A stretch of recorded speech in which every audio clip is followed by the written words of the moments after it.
Hello there and welcome to Relevant Rants with your boy Dan D. Leyuri and Lex Basimi. alright, so it is rants, but rants that are Relevant. that's what we do on the show. And today we have a topic that is interesting as always. We don't bring you boring topics, always interesting ones. And what we're going to be discussing today, we hope that it interests you for real, is the dangers of favoritism in the family, if you understand what I mean. And to go straight ahead with that, I want to start by asking Alex, do you have any favorites in your house amongst your siblings? Amongst my siblings, like my personal favorite. Yeah. No, I don't. Maybe the person that you're next to or your... No, I just have one that I would definitely want to protect more. Okay. And that's the last one. Okay. My younger one. So, and she's a lady. Okay. So definitely I feel inclined to probably protect her more and all of that. And you don't term that favoritism. You don't. That's not favoritism. Okay. The others can take care of themselves. Okay. Okay. I get what you're saying. So in essence, what we're trying to say is either you like it or not, somehow you have. What about you? Well, I would tell you that I'll leave that to. No, I'm not leaving anything. No. Okay, I'll tell you that I don't have a favorite. Let me also be discreet about it. I don't have a favorite, being that I'm the last child of the family. So you get favorite. That's how they say money pass. Okay, all right. So what we're actually talking about on the show is, most of the time it's just natural that you have someone that you like the most amongst your family members or amongst your friends. So we are now saying what are the dangers of having someone that you like the most in the family or amongst friends and you show it out. It's just natural for you to have it, we're Christians. In the Bible, there's someone they say that is the man after God's. Thank you very much. So it means even God himself has favorites, right?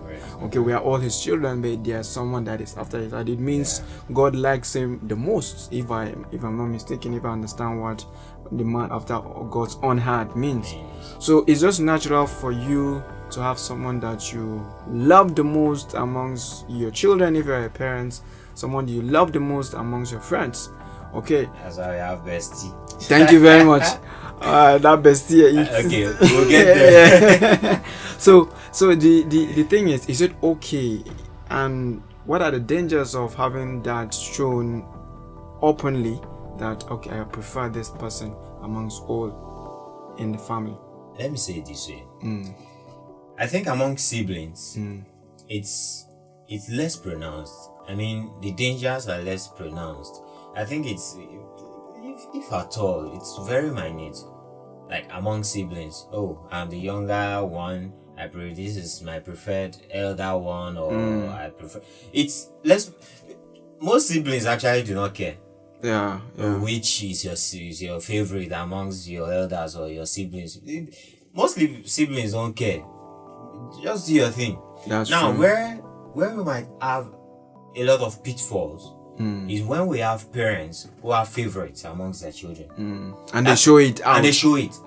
That is in fact it's not even possible for you to have a favorite and then you don't show it. No. The thing is, the truth of the matter is, like I said earlier, like the examples I give, even God himself.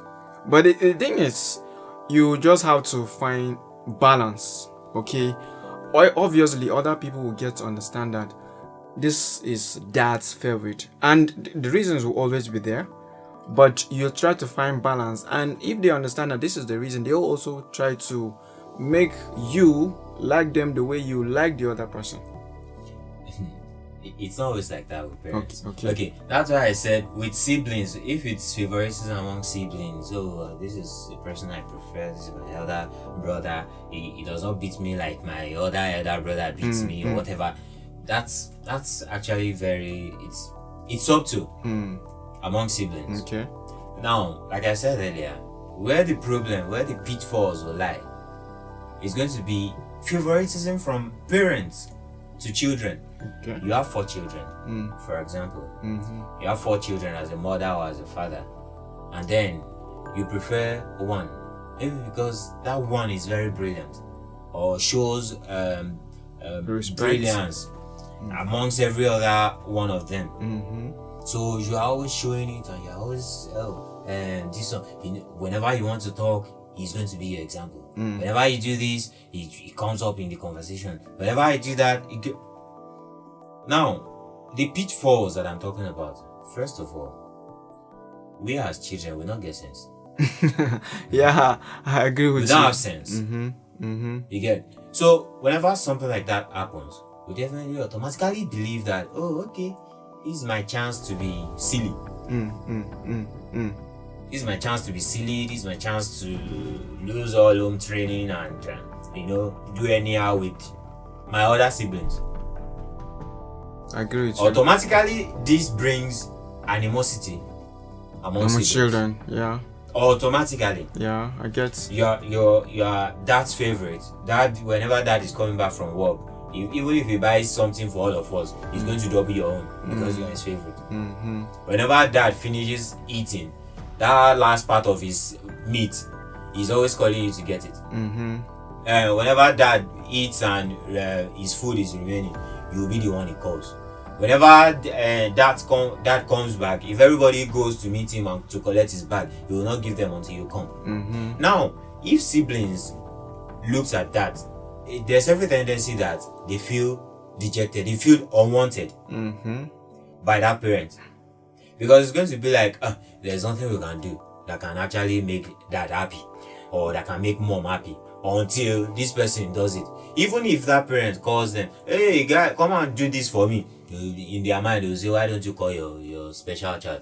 But don't you think sometimes it's because some of the children are stubborn? What is your target as a parent? My target as a parent is to raise well-behaved kids. Thank you. Now, if you have a child that is probably not as well-behaved as you would have wanted, right? Is it for you to single out that one that is well-behaved and then leave others?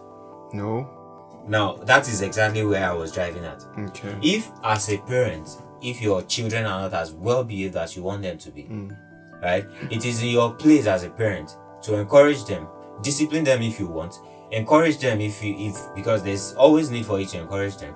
Encourage them, and do not single out one person because that person probably happens to be the one that does what you like the most, or that is brilliant, or that is always representing the family well, or whatever.